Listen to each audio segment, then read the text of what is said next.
Starting off with Yohan right at the top, a 1-turn cooldown nerf to charge Vitality. This change is exactly what the community asked for and is reasonable. Then we have the Ragdoll nerf.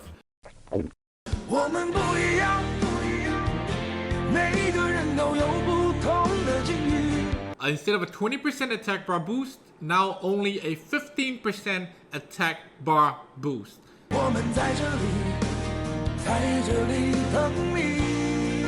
And then we have Hathor. Instead of an AoE 75% reduction, she only reduces 30% of every other unit, but sets the attack bar of the target unit to 0. This is again a reasonable nerf, doesn't make the unit shit, but tones down all the Ganny Hathor comps out there. Oh my god, this video is a little serious. Nerf number 4. It's like they put all the nerfs on top of the list. Molong as well as Tianlang, Dragon Dance now only strips and stuns on the 3rd hit. However, they up the percentage by 10%. Same, but different. But still same. And finally we get to the buffs. We have Xiong Fei, Panda Supremacy, buffed for the 7,000th time. Inflicted damage increased by 14%. Wow. Dark Panda changed for the 3rd time, I think. Instead of an active skill, now turns into a passive, which decreases incoming damage by 35% and increases damage dealt by 50% if the enemy has lower attack power than yours, which means Dark Panda is always gonna do 50% more damage because you're gonna ruin him with attack anyway. Not only that, he also has an inbuilt lifesteal. So maybe now we'll be seeing more of this guy in Guild War or RTA. Moving on, Fairy Kings get a nerf because the strip from the Fairy Kings is now removed and replaced with Glancing debuff.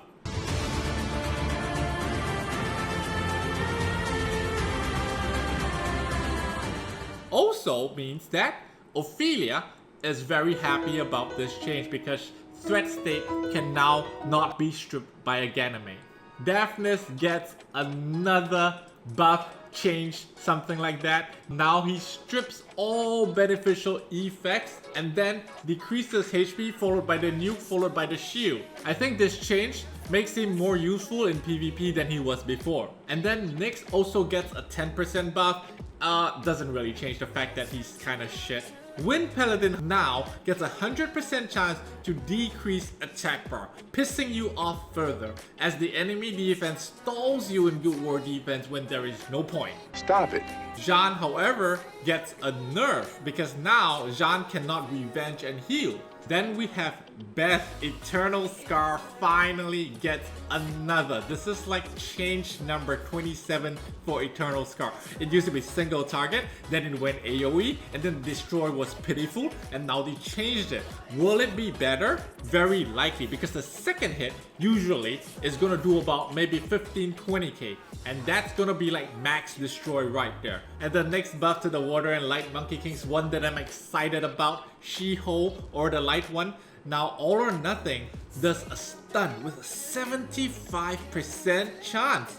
And not only that, every time you stun a unit, you get 25% attack bar. So if you stun 4 units, you essentially get another turn. And this is great for you to cycle turns so that you have no immunity downtime on your Water Monkey. Kumar finally might be able to come out of storage. So Crushing Blow used to do continuous damage. Now it removes a beneficial effect granted on the target with a 100% chance.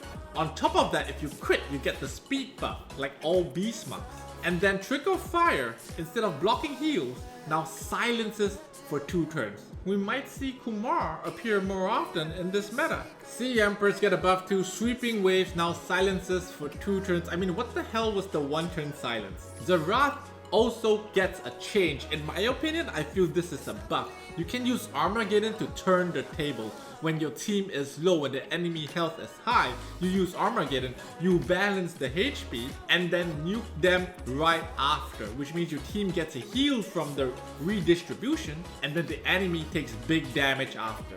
Tesha also gets a buff with a 20% increase in attack bar every time Tempest kills an enemy.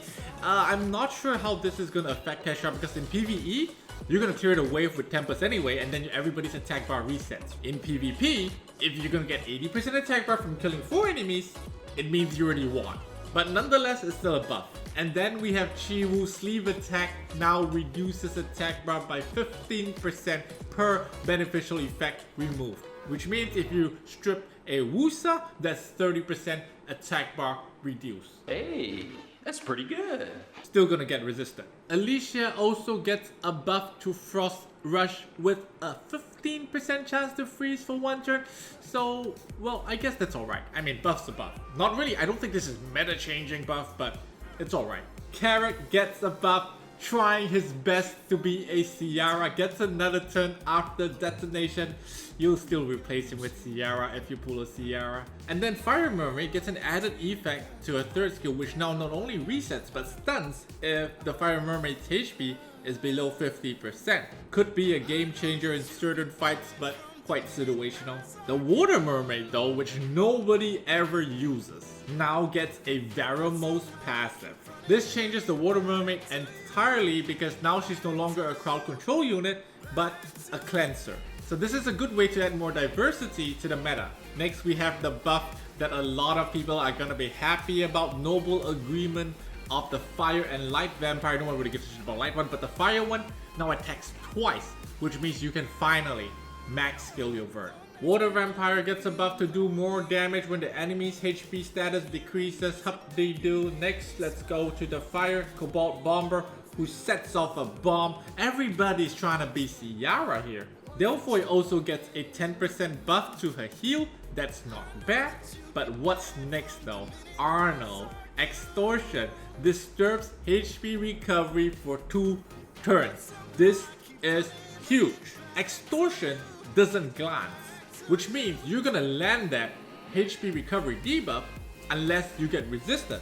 This is great against Molong because now that Eladriel cannot top off the Molong if you fail to kill him, that Perna that's paired with Molong isn't healing him, so that's great. Michelle and the Dark Priest gets a buff as well, which nobody cares about. Chloe gets a 1 turn cooldown reduction of Fnatic. This is actually pretty cool, and that would perhaps let us see more of Chloe in current RTA meta. And lastly, we have a bunch of buffs for the Imp champions. Yaku now inflicts a continuous damage effect if you don't ignore defense. That's a cool buff because Yaku isn't gonna ignore defense like 100% of the time when you want him to. The Wind Imp champion gets a 100% stun chance if he crits. Sounds good, except the enemy is always just gonna violent out of it anyway, so don't put too much thought into that. And that wraps up this balance patch review for me. In my opinion, it's a good patch. Yeah, all these changes, most of these changes are great.